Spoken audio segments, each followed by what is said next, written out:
Um, so welcome today to Mantra Health and EAB's event, Approaching Mental Health Conversations as an Academic Advisor. We have a great panel today. My name is Haley. I'm the marketing manager here at Mantra Health and run everything webinars. So I just want to set some agenda for today's presentation before I pass things over to our amazing speakers. So today we have an hour-long presentation for you. It's going to be about a 10-minute slideshow presentation, about 25 minutes of discussion with our amazing guest, Sean from NJIT today. And then we're going to leave about 15 minutes at the end for an audience Q&A.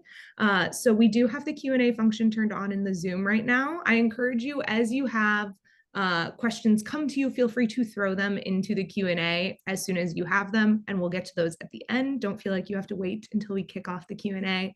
And then usually the question we always get, is this being recorded? It absolutely is. We're going to send out the recording and the deck to everyone that's registered today. So if you have to hop early, or if you have a colleague that wasn't able to join but registered, no worries, you will receive that at the end.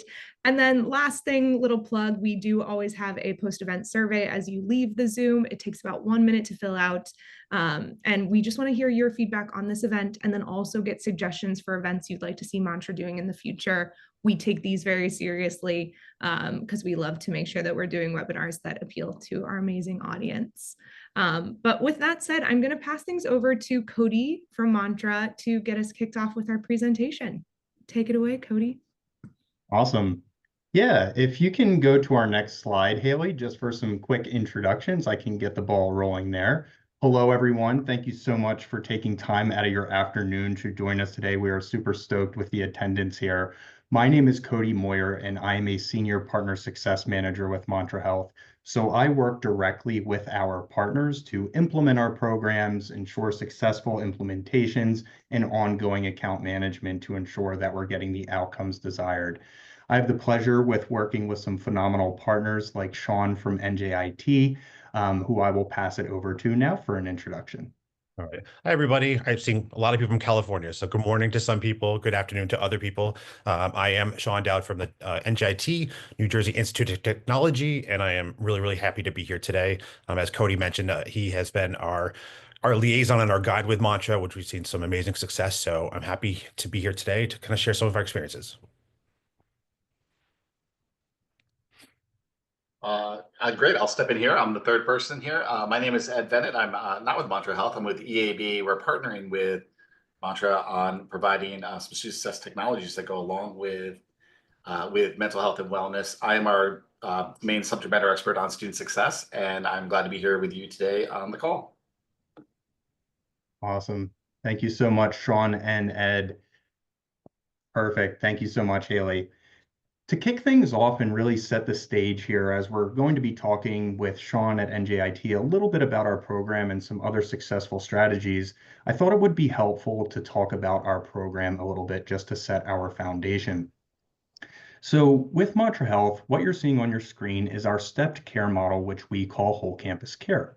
Ultimately, we created this to serve as a well-being pathway to give students access to various solutions that supplement your current on-campus resources from the moment students walk on campus all the way through graduation. And the main goal here is to really target students upstream by giving them seamless access to support no matter what level of care they need. And we do this by offering a wide range of solutions that you are seeing on the screen right now. These were thoughtfully designed to work harmoniously within our stepped care approach and your existing campus resources. So you're seeing 3 stages here. And in the promotion stage, we're assisting students in developing life skills and fostering connections in a couple of different ways.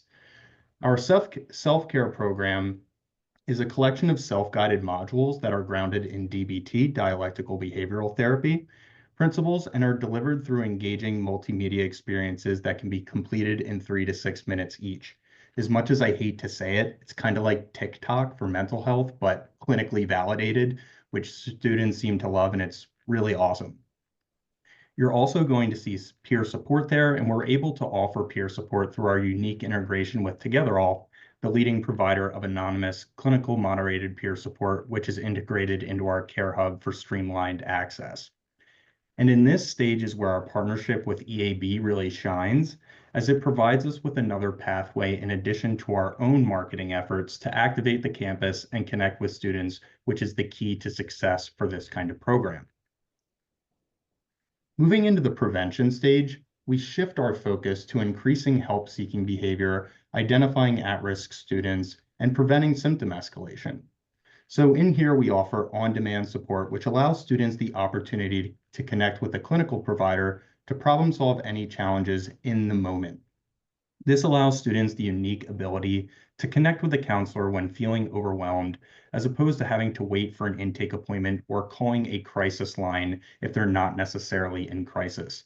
A good example in the way I think about this is if a student just got a bad test score back or going through a tough breakup. They may be in between therapy appointments, they may not have a therapist, but they want to talk to somebody in the moment. They can quickly log on here and get connected with someone. Navigation and triage is our screening tool. So when students log into the Care Hub for the first time, they may not know where to start, and that's okay, which is why we have this built-in screening to guide students to the appropriate level of care.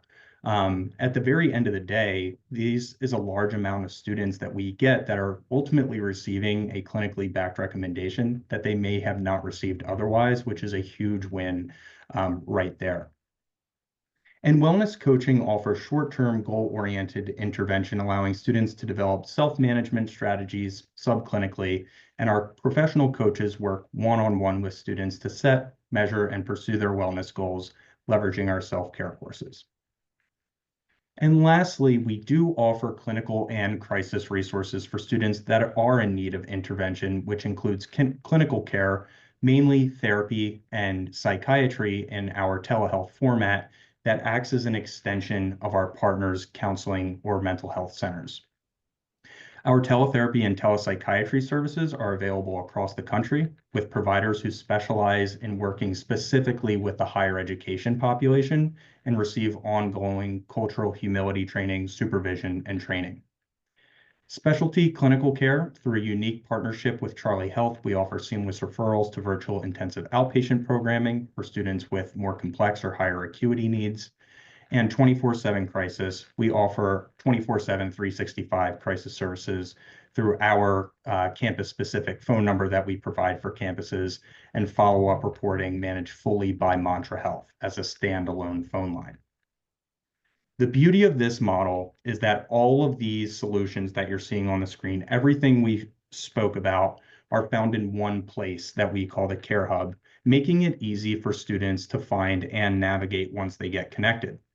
We work with each campus uniquely to develop a campus activation strategy and leverage existing partnerships like EAB to spread the word to get as many students connected as possible. All that being said, I'm going to pass the mic over to Ed to speak a little bit more about EAB. Sure.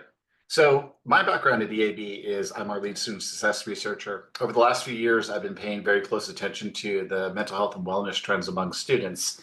And you can see why on this slide right here. It now looks like this is our biggest threat to student success and retention. Why are students leaving school? It's because of wellness reasons, in their own words. May have been in the past the same, but they're describing the situations differently now, and it's requiring schools to respond differently. So before I get into this, I just want to give a quick shout out to any of our Navigate and Starfish partners that are on the line. Special shout out to the University District of Columbia. You are located about a quarter of a mile from where I am sitting right now, and I walked past your campus twice yesterday. So thank you, Hometown School, for being here on the webinar with us today. Anyway, so here is a little data that we have gathered from the Healthy Minds Network, which is a fantastic source for all kinds of mental health data. If you'd like to understand a little bit more about your students and get in and kind of really nerd out on what the student surveys are saying. And this, this is what they'll tell you on the left side of the page. Basically, student needs have doubled over the last decade when it comes to mental health. Anxiety and depression, I just cherry picked two of the diagnoses here, but you can get into the Healthy Minds data and see that it's true for pretty much everything you could think of, including the use of therapy, which is a good sign. There are two things that are going on here with this population. The first is that, of course, Gen Z is far more mental health attuned than any prior generation. For the betterment, have been destigmatized to talk about these sorts of issues from a young age, certainly much younger than I would have ever been willing to open up like this by a few decades. See, I'm talking to 8-year-olds now about their therapy appointments like it's a normal thing that they do, and it is a normal thing that they do. Would not have been the case for many of us at 8, I'm sure. So they're much more attuned, and they know how to ask for help, and they know the words to use. They know what's up with going on inside their head, and they've been getting a lot of this help from their education institutions their entire lives. So for you in higher ed, that's now you. So very naturally, they're coming to you for help here because that's where they've always gone. The other thing is they may not have the resources other than you, so you might be their only port of call here. So they're much more attuned. They're asking for more, and they may also be legitimately much more stressed out than any prior generation. We have a lot of things going on in the world today, as I'm sure anybody who's picked up a newspaper in the last few months have noticed. If we still have newspapers, whatever your favorite website is. And we also walk around with these little fear boxes in our pocket all the time. You can't see my phone right now. There it is. And we have very little poor understanding of exactly what that's doing to our brains, much less to young developmental brains that are getting these little stress pingers. So there's a lot going on here. When you look at the student surveys, and over there on the right side of the page, we've got Gallup and Lumina's survey that they've done every year since the pandemic started, asking students who had considered leaving school, why were they considering leaving? And the usual suspects are still there. At the bottom of the page, I don't feel like I belong. Coursework's too hard. This costs too much. We've always heard this from students. But you can see, and students were free to pick from as many options that they wanted to on this page, that the things that they were saying were actually a bigger deal to them, why they were considering leaving, were their mental health diagnoses, the prior mental health reason that you see there, or just simply that they're really stressed out. So it's something that we need to be very mindful of in the success community. And we've been talking about this for a few years now. Where this is really interesting is that things are getting better. In your own words, in my conversations with you, I've heard just really in this incoming class, hey, things seem to be a lot better. There's two things that might be going on with this group. The first is they're a little farther away from the pandemic traumas, and they were younger. So they were in 9th grade, this incoming class, when in the 2020-21 year. And the second thing is you're much better at this. So schools have really stepped up to the plate and done so much incredible work to support mental health and wellness. We're going to hear all about NJIT in just a moment doing this great work, but I'm sure you can point to so many wins on your own campuses when 2 years ago, we would have been saying things like, hey, we're not a mental health clinic. Now it's complete 180. And I hear so many great stories from schools that have really stepped up to support wellness and see it as integral to the success journey. So with that long preamble, Haley, can we click forward to the next one here? One of our big realizations from working with all of you is that the idea of a coordinated care network really applies well to wellness. If you're familiar with the AB's work on this, we call it coordinated care network, essentially all the support offices that most of the people on this line work for. If you look at something called the 8 dimensions of wellness, which you see right here on this page, and for the practitioners that know much more about this than I do, feel free to correct me where I get something wrong here, but we have 8 ways in which we're well or not well. You can see them on here. Think about students being out of balance. If one of these things is out of balance, it throws off all their wellness. Here's the really great news for colleges is that as we really got into talking about 8 dimensions with you, we realized you've got all the stuff already. Look at all the things you have on the outer ring. Likely you can find yourself here somewhere. And this is a very incomplete list. So colleges are already supporting the 8 dimensions of wellness without actually knowing it and in a highly uncoordinated manner. We could make a lot of ground up if we coordinated these offices together with messaging and got everybody on the same page realizing, yeah, I'm a wellness officer. I know I'm the bursar, but I play a role in supporting student wellness, perhaps in the nature of the conversation I'm having with this student. No longer transactional, but in fact, growth mindset and supportive. And I'm not calling out the bursar. You can see that anywhere on this page. So how do we have these conversations? And on the next slide, well, one of the ways is that we're providing some technologies. This one is a screenshot from Starfish, and on the right side is what hand raise might look like in Navigate. So if you're familiar with our products, you already see that students have the ability to actually ask for your help, which is a really nice thing to be able to do. With some, with some nuance here. Big difference between a roommate conflict and needing some help from your advisor, both of which could be wellness conversations in this world, as would be I'm worried about paying for college. So you can see mental health and wellness here, just in what are students asking for help with? What about you going to them? And on the next slide, we'll show you what a step care model looks like. If you're not familiar with this concept, which many schools are becoming more familiar, let me walk you through the basics. On the x-axis, you see the scale and reach of an initiative, and on the y, you see the intensity. Up there in the teal colors at the top, the clinical referrals and counseling is what we may have typically thought of as mental health and counseling and wellness up until just the last few years, or at least how the generic person might have thought of it. So naturally, the response to post-pandemic traumas was we need more counselors. good luck with that. There are very few out there that aren't overworked themselves and tend to be located in places where sometimes colleges aren't located, which is oftentimes not close to an urban center. So getting the diversity you want can be a challenge. And that's why, plenty of schools have turned to someone like Mantra, who we think provides excellent supplemental service in this regard. And we'll talk to you extensively about this as we go forward in this regard. They're also doing a lot of other work with you, and this is where EAB got really interested in the blue bars that you see down below. Mantra's a big believer in these bottom parts of the step care model, as are we, where it's just happening outside the counseling center, outside of HIPAA protections.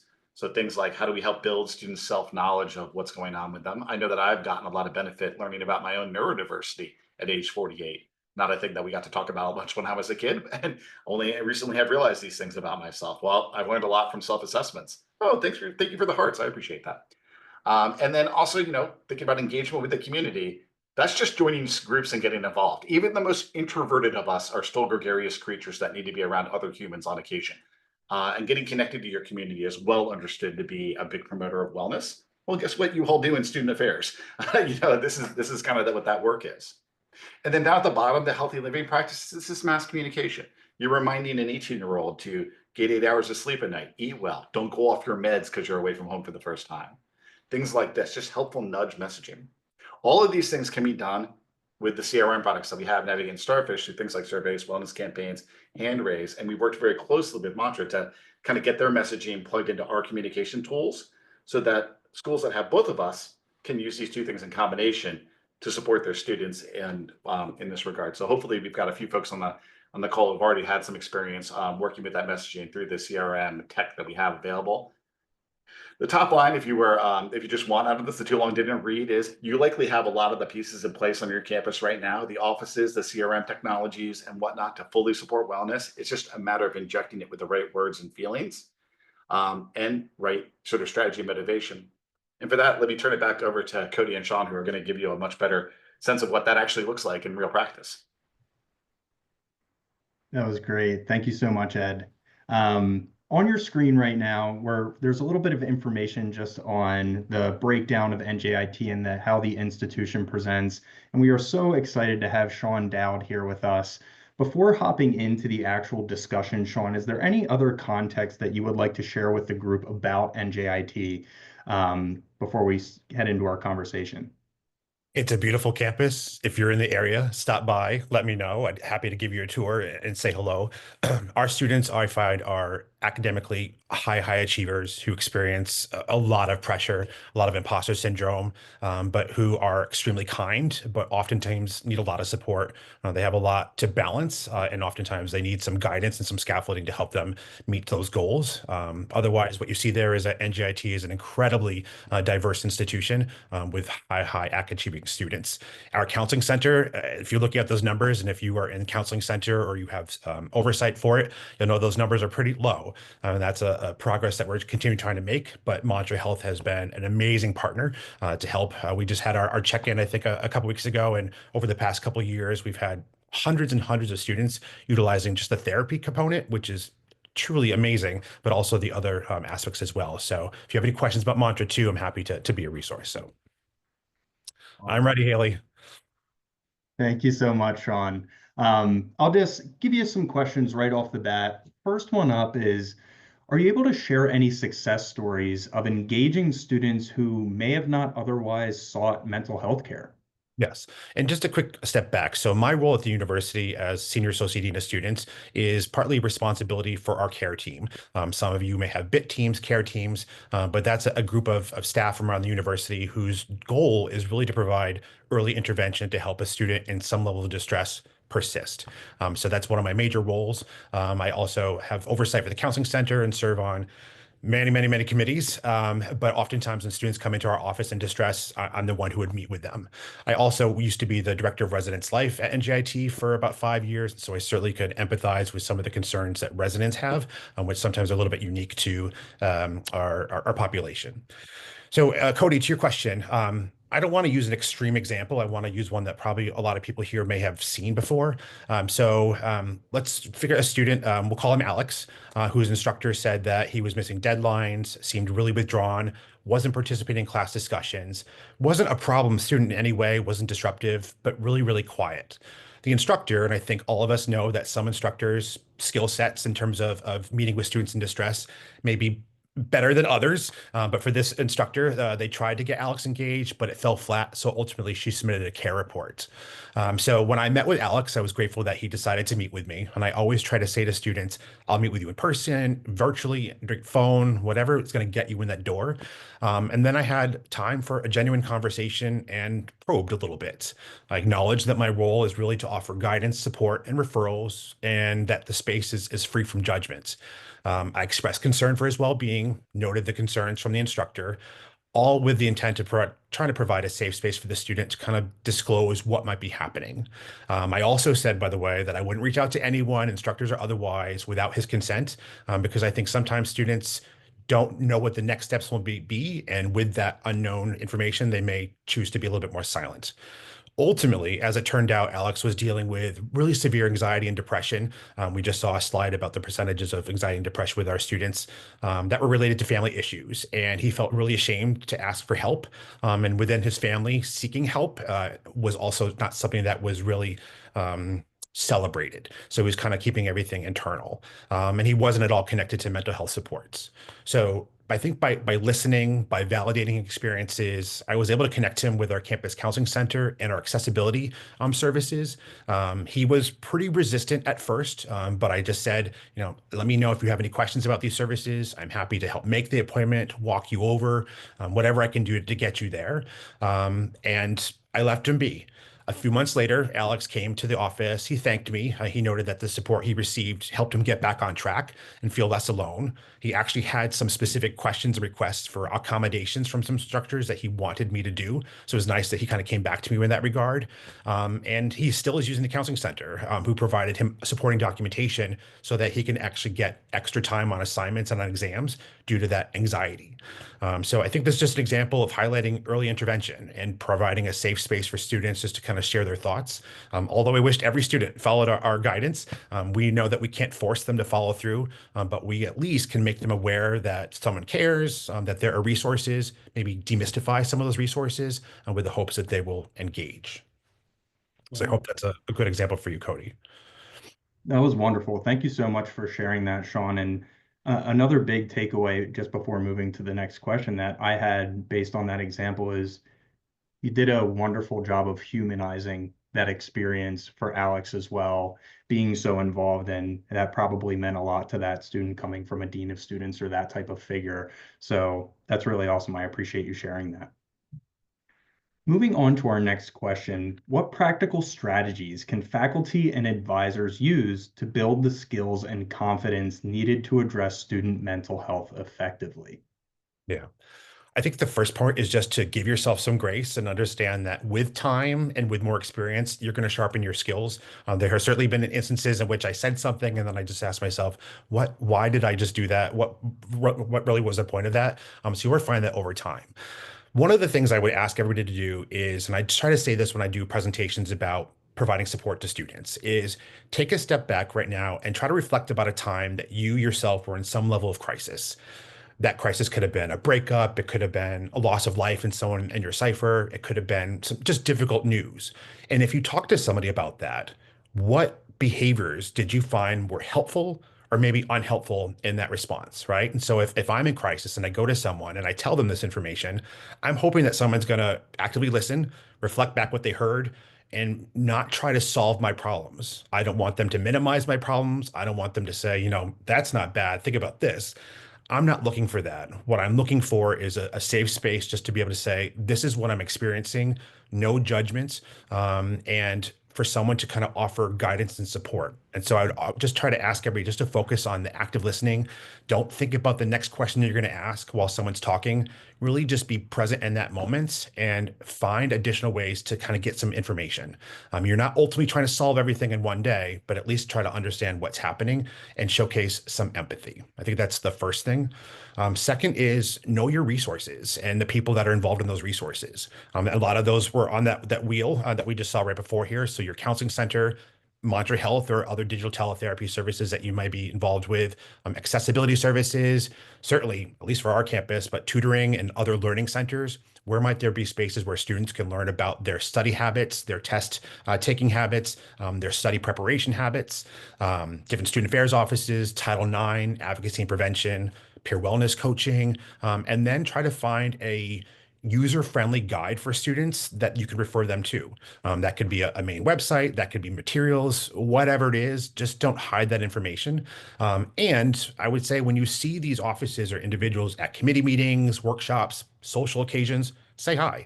It can help certainly if you want to reach out and get a consult. And it's also nice that when you refer a student, you can say, I would love for you to go talk with the Dean of Students office. I've met with Sean before. I can tell you a little bit about Sean, and sometimes it helps them feel a little bit more comfortable. Training is important and workshops are important, right? So keep track of campus trainings, webinars like the one that you're in now. Some have no cost or low costs. We at NGIT are subscribed to LinkedIn Learning. So there may be other online services that your campus has connections to that could provide some information.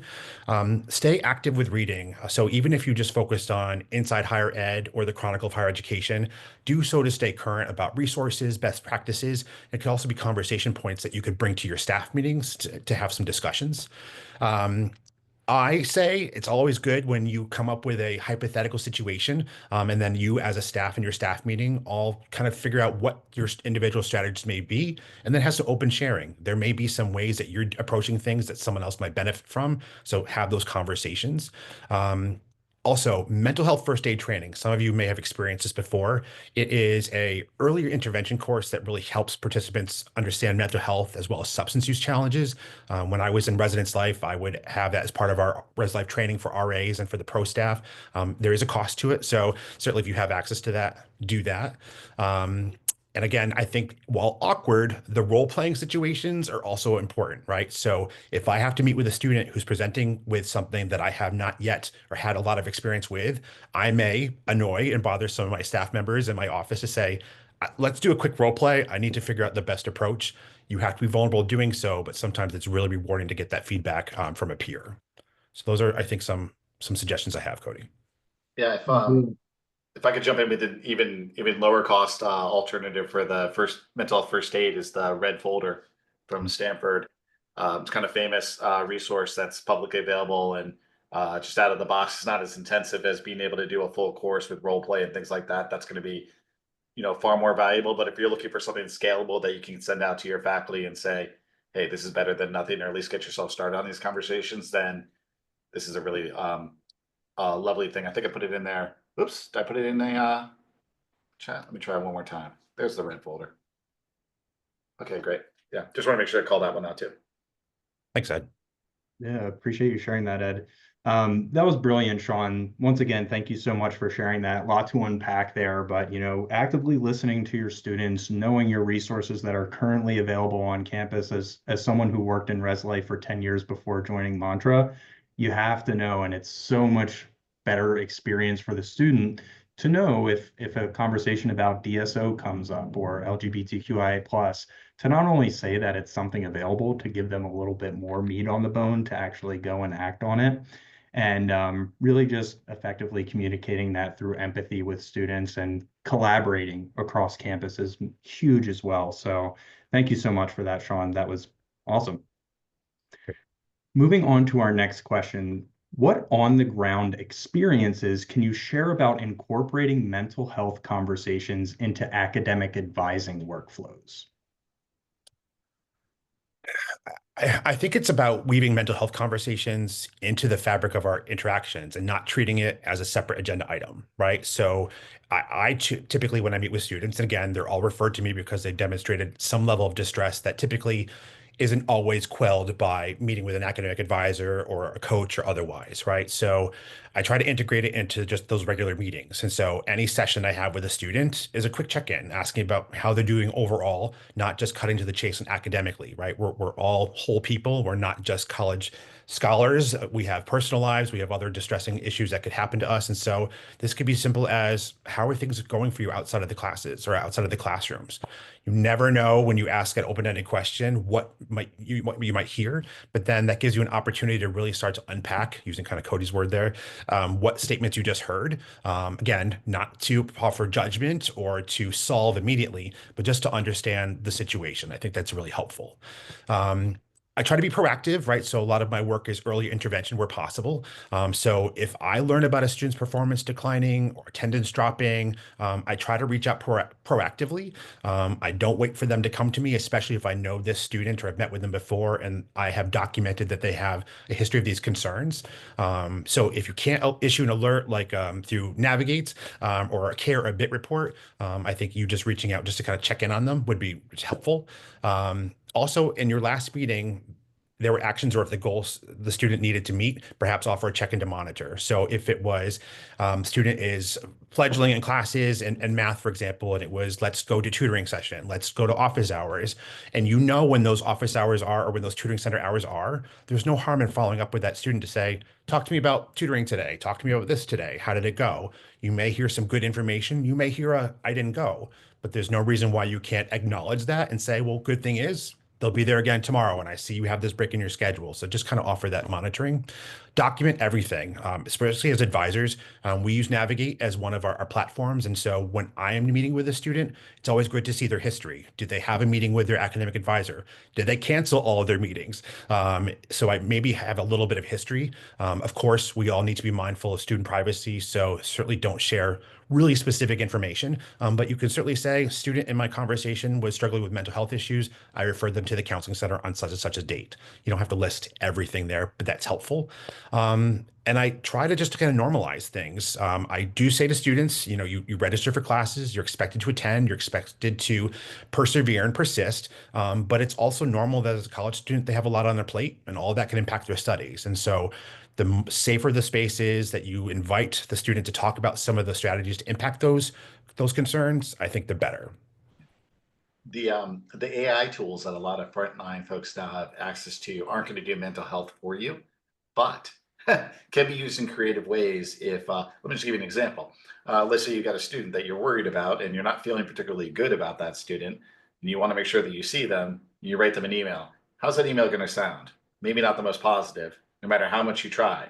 However, if you put that into ChatGPT and say, rewrite this with a growth mindset, now suddenly maybe you don't feel better about it, but the email looks a lot better.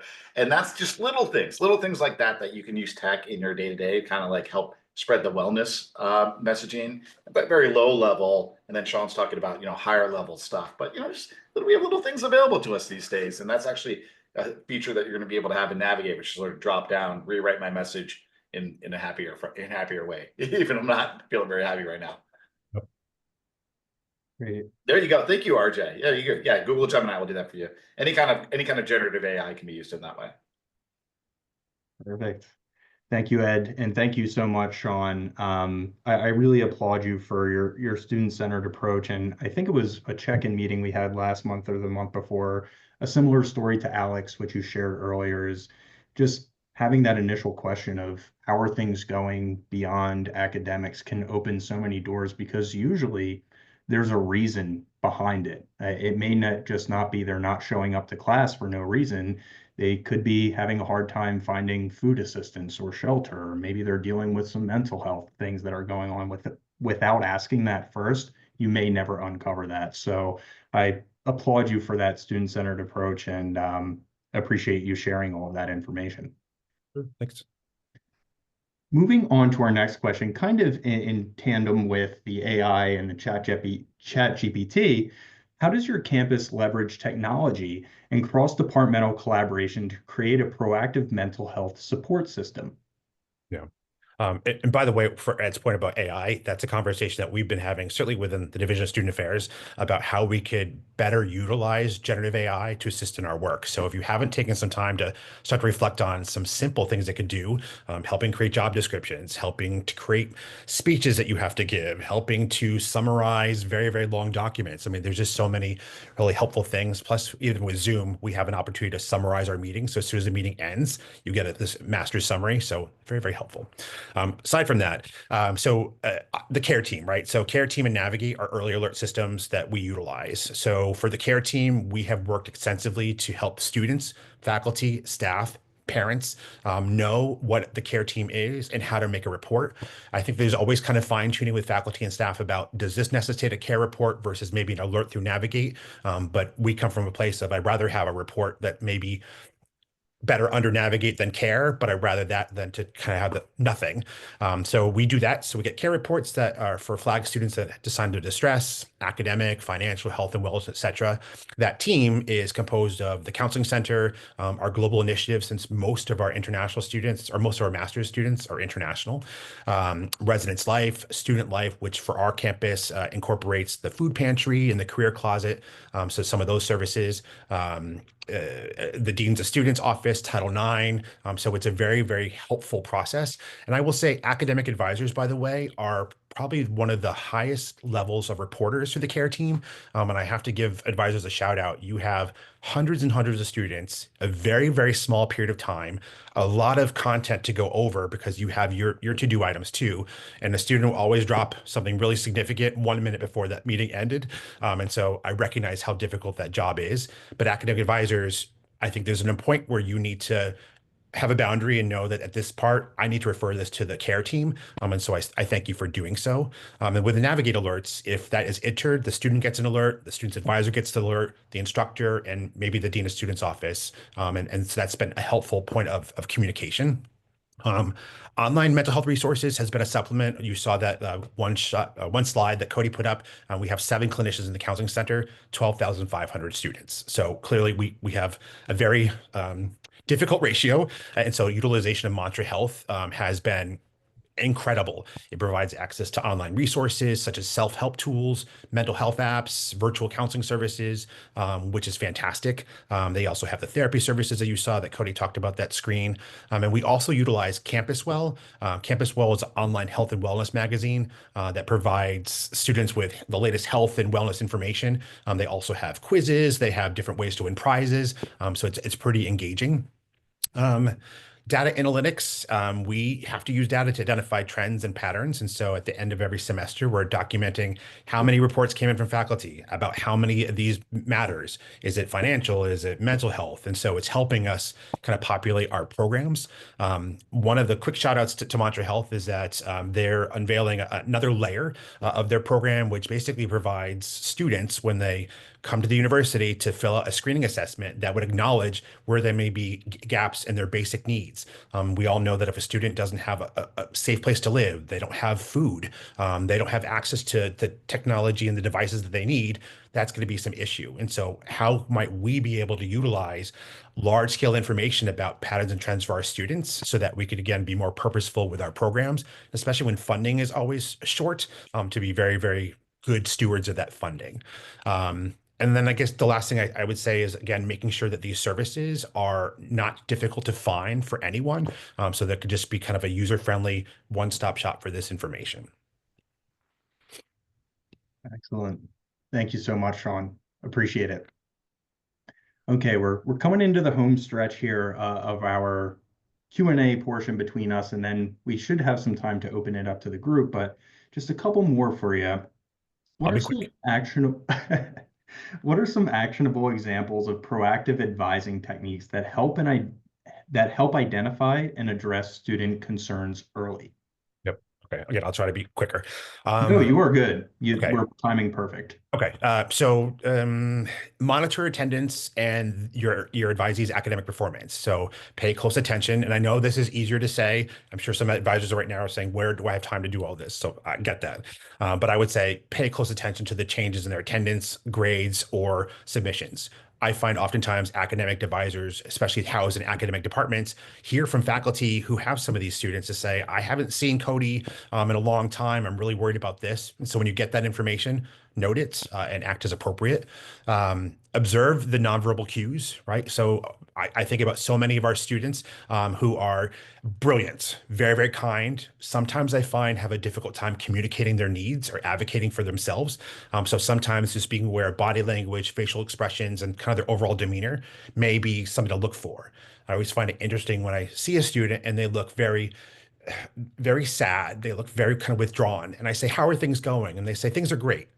All right, well, your words are saying one thing, but your body language is saying something else. So let's kind of talk about that a little bit.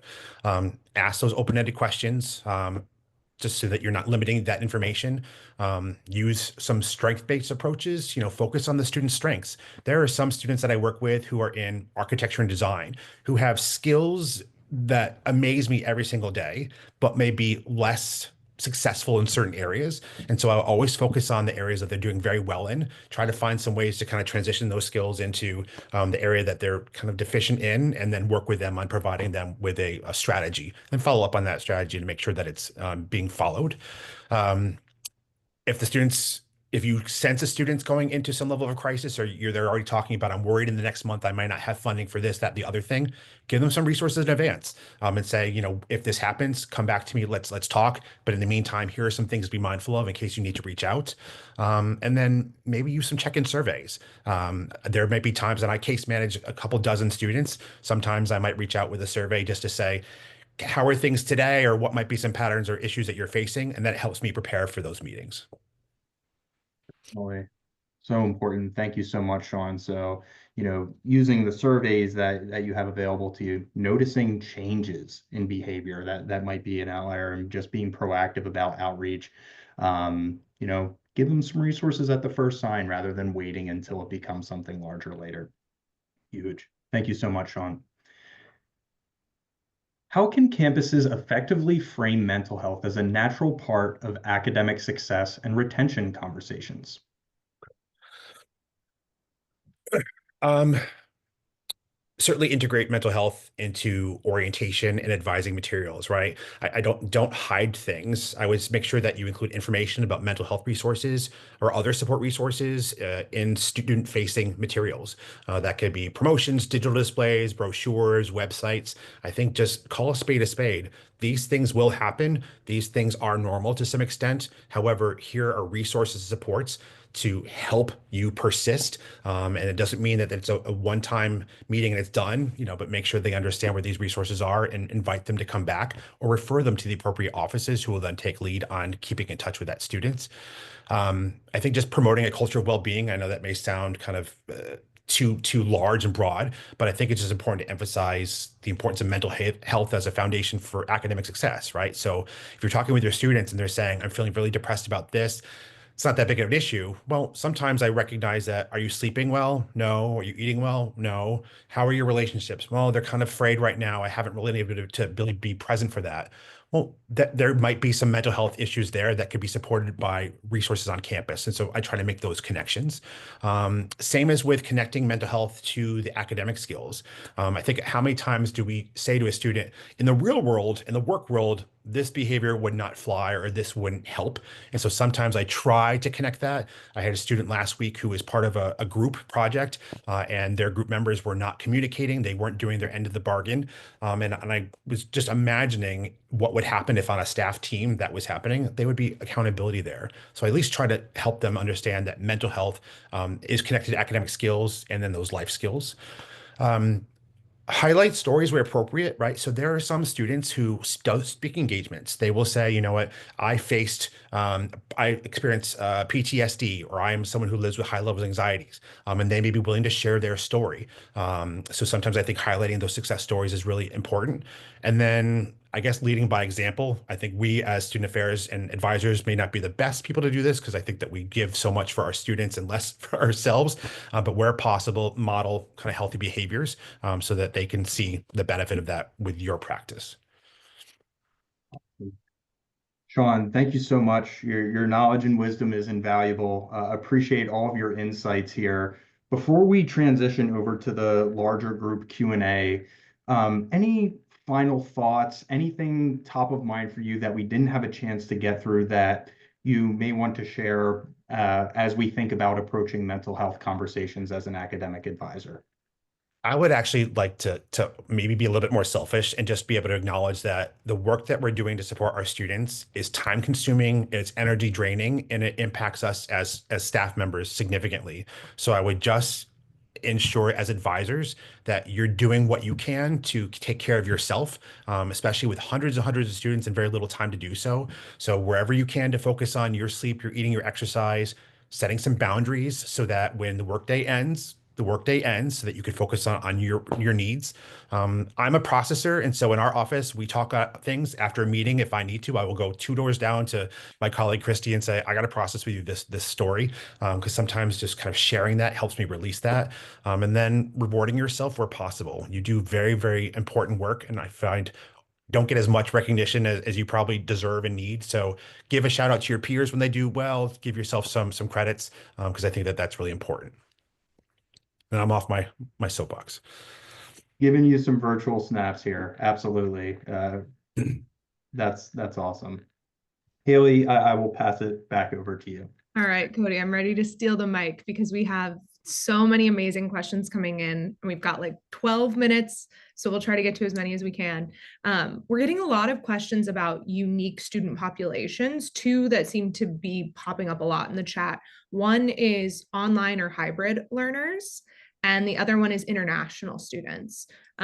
Is that something you could speak to, Sean, of how are we applying this to online learning? How are we applying this to cultural differences? I know you touched on that a little bit with. Yeah, 100%. So yeah, so our counseling center would offer both virtual and in-person sessions, right? And a student can kind of change that up as they see fit, or if they're not on campus one day, at least they can maintain their services. So that's been somewhat convenient for students. We also utilize Mantra Health, right? And so Mantra is accessible 24 hours a day for our students, and so it's a great way. What we have done in the past couple of years is added an embedded or a liaison counselor within special populations. So because we have such a significant international student population, especially within our graduate student programs, we have a clinician, a staff psychologist who is placed within adjacent to graduate studies and the Global Initiatives International Office. This way, when OGI, the acronym for the International Office, as well as graduate studies, have concerns about a student, they could refer that information to that counselor. They can get consultations, but that counselor also is very visible at major events that international students are present for, and tries to be very visible and engaged so that they see her, they know a little bit of her experiences as someone who was an international student navigating really difficult kind of environments. But we also, in terms of our wellness resources, want to make sure that we're putting stuff out there for any student, because just because you're an international student doesn't mean that someone who's domestic may not benefit from the same thing. But what we don't always try to do is put a round peg in a square hole. If there needs to be individualized marketing, outreach, et cetera, to ensure that those students know that it's there, that they know it's confidential, that their parents, their PIs, if they're in a doctoral program, are not going to know this information. I find that it's helpful to students. And then our clinician over at the counseling center for our international students can refer them right back to me from the care team. Sean, I met with a student today. They're going to reach out to you on their own accord about this type of an issue. So it's a nice pass the baton to our office. There's a couple of interesting things that schools have done to provide air cover for students who really want to get help but need, to, have their sort of this sort of stigma they're feeling honored in some way. One of the most creative ones is I took a tour of a school at one point who put their counseling center behind the Dunkin' Donuts. So it kind of looked like you were just going to the Dunkin' Donuts and then you just kept going and going down the hallway and there you were to the counseling center. And they increased traffic by 25% that way. Which is really nice. Yeah, apparently grab a donut on the way into counseling and that helps. It's probably the best practice right there. Another thing, just to underscore the international conversation, it's not just international. You got plenty of domestic students that are going to be feeling stigma because of the cultural backgrounds that they're coming from. Destigmatization is not evenly felt by your students, if you will, or evenly distributed. Could be much more, and everybody already knows this, but it's going to be much more correlated with being white, Western, and female. And if you're any one of those not things, then you may have some stigma that you're bringing into the conversation. But also, I mean, even within those groups, there's going to be a huge amount of heterogeneity. So, always worth getting to know the student first. Amazing. Yeah, Ed, I was going to pass it to you. I think you kind of answered this in the chat, but I'd love to touch on it again. This question says, Ed, back to your 8 dimensions of wellness. Do schools set up these through task forces, committees, et cetera? How do you get the whole university to buy in? How do you get the communication going? Well, it's far from me and mine. I'm sure I'm one of the few people on the of the rank order people on the call who knew something about 8 dimensions. I'm probably in the bottom 20%, but I've learned it through just this work right here. As far as organizing offices around campus, this is where technologies like Navi and Starfish really do a great job. We have this concept of a coordinated care network, which you can kind of tell from the name was borrowed from healthcare, and we applied it to the student success space because the same kind of thing applies. A pharmacist, a primary care doctor, an orthopedist, whoever you need around you. It's the same idea as an advisor, a bursar, a financial aid officer, a mental health counselor, and everybody else. The care team that you hear that you see here. Our big realization from doing this mental health work was backing it back into the into the healthcare space, if you will, and realizing, oh gosh, the coordinated care network actually is a coordinated care network, but for wellness as well.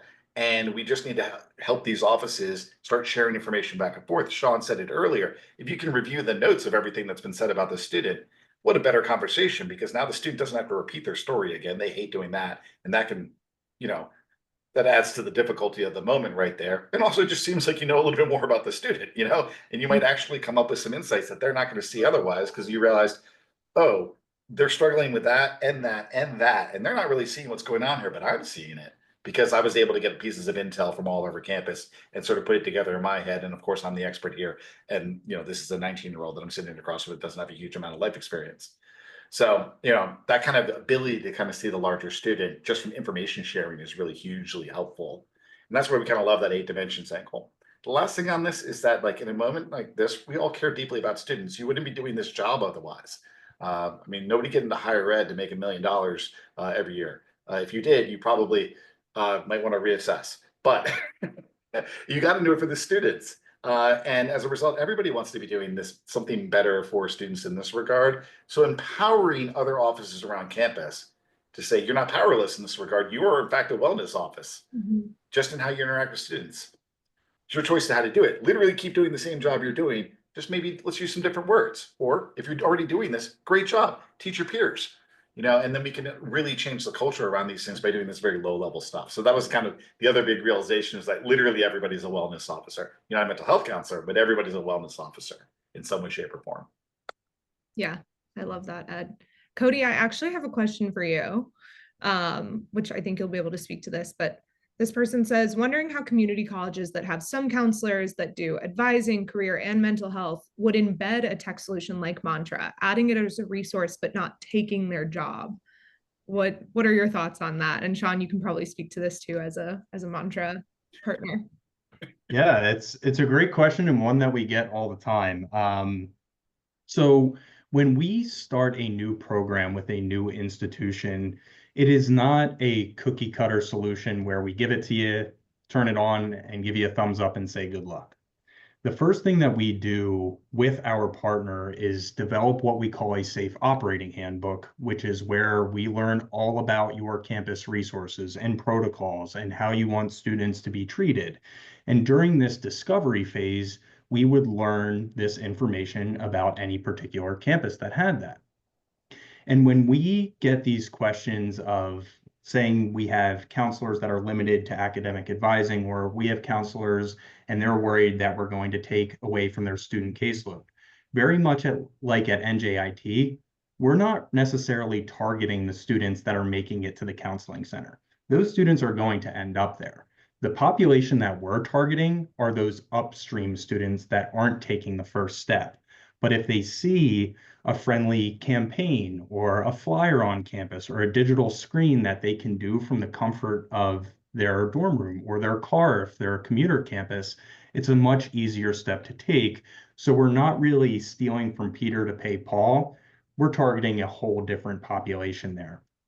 I also saw something in the chat, like, what if our institution doesn't have a counseling center? That's fine too.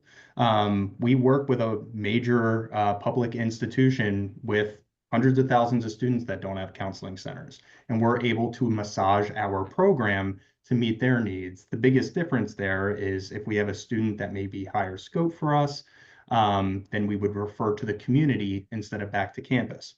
But once again, it all goes back to the workflows that you describe, that you designate, and ultimately we like to think of ourselves and as an extension of your campus, and you have final say of how that's going to look. Sean, I'll pass it over to you if you have anything else that I missed or want to add from the college perspective. I would say very well said. I'll leave it there. Very well said. Yeah. Amazing. Thank you. All right, we have just a couple minutes left, so this will probably be our last question, but if you have follow-ups, like I said, we'll be sending out the recording and the deck. So if you have follow-up questions for our panelists, feel free to send them over to us here at Mandra. And then as those have to jump for a 3 o'clock, you have just one moment to take our post-event survey. That just helps us plan our next events. I already got some suggestions in the chat that I'm jotting down, but would love your feedback there. So I think this is a great question to end it on, and kind of speaks to this idea of asking an advisor to go maybe outside of their scope. Any tips for supporting students when other offices on campus may lack a sense of urgency or are overwhelmed, especially instances that aren't urgent but could escalate? And I think any of you could speak to that. It's a hard one, right? Because, okay. I know. So I think the Dean of Students Office, particularly, our role is to develop relationships and build capital so that when we have a student that we need to spend some of that capital on, we have. Not everybody has that same opportunities, right? And so I would say if you are able to clearly connect the student's issues and help the person on the other end understand the time-sensitive nature of it, not just that you're going on vacation next week, but if this doesn't happen, I'm worried about this, I think that could be very helpful. Sometimes you might have to talk to your supervisor, who may have to talk to that person's supervisor, kind of fast track some things. But I think that unless you find that the people on the other end are being derelict in their duties or just not caring, I would certainly try to find a place of understanding. But if need be, to ratchet that up a little bit by talking with your supervisor and otherwise. But sometimes maybe just the person on the other end just doesn't know the gravity of the situation. But that's a 20-hour question to respond to. Sorry. Yeah, that really is. If you're on the underlying things, you might also be asking, why is that office not, if they are in fact overworked and that's why they're not playing ball in this moment, how do we stop being overworked? So one of the mental health issues for you, everybody on this call, including us, is you're working way too much and you're underpaid. And we see this in all of the survey data, and there's a lot of turnover in higher ed staffing. The secret in a lot of these cases is going to be using things like automation and AI in the way that the corporate sector has gotten very good at using, but you're not using it to get your productivity up. You're getting your hours down. If you're working 50 hours a week, why? You're only getting paid for 40. Go home to your family, recharge, get ready to come back, take care of yourself, as Sean was saying before. And also, that'll improve your ability to work with students. You can do that by automating away a lot of the, what I call the, jokingly, if you'll forgive the 25-year-old movie reference, but the TPS reports. If you have TPS reports at your job, you need to get rid of them because they're eating up your time and your mental health, and it's translating to your students as well. You can automate away a lot of that stuff and or just eliminate it. So taking a good, clear look at what is that office even doing and why don't they have time? You might find some interesting surprises when you get under the hood, and that can kind of break this open. I know that's not a mental health conversation, but it kind of is. Yeah, well, and that reflects back to, faculty and staff mental health, which you have to prioritize in order to do this work. Cody, any last thing to add before I send us on our way? No, I think you nailed it there, Haley. It's really important to take care of yourself before you're able to take care of others. If you're not in a good space, then it's going to be difficult to help students get to a good space. So I think Sean, Ed has provided some extremely valuable insights here. And like Sean said, I don't think I have much more to add there. Yeah, and I would say you're doing that by empowering yourself with the knowledge of attending conversations like this. I think Sean said that earlier, but just participating in these conversations is already putting you in a better situation to kind of handle these types of things. Okay, amazing. Well, thank you all so much for coming. Like I said, we'll be sending out the recording and the deck, as well as probably some of the resources that were mentioned today via email. And then this will live on demand on the Mantra Health website. So if you have any colleagues that weren't able to register to join us, they can check it out after the fact. And if you have a moment, please fill out that post-event survey and have a wonderful rest of your week. Thanks, everyone. Bye-bye.